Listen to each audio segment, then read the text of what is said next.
rồi nó phải tua nó nó mò nhá cho rồi nó có nhá cho tụi mẹ xa nó thì cha chồng nhỏ thế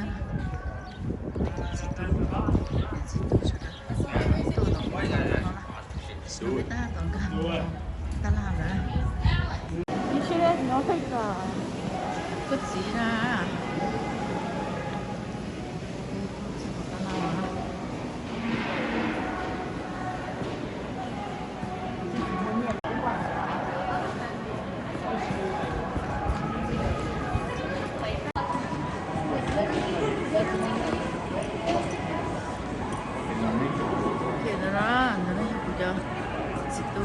就老打人了，今天我太冷了，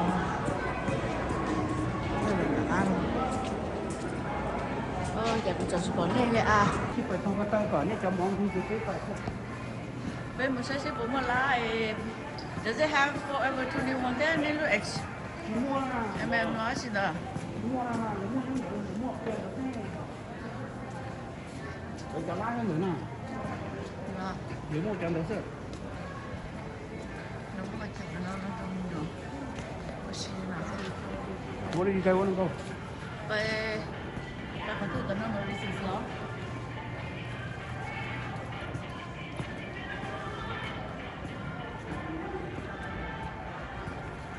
Ôi trời mà mình thích nhọc áo lông mask đi nào rồi.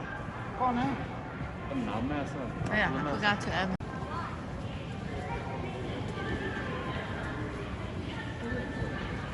Mấy mẹ đặc sản đúng mà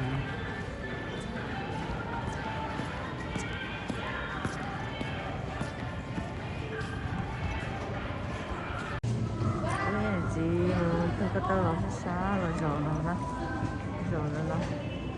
bây giờ chúng ta la vào lúc chuyện này rồi bây giờ rồi nó thấy thành đâu chứ na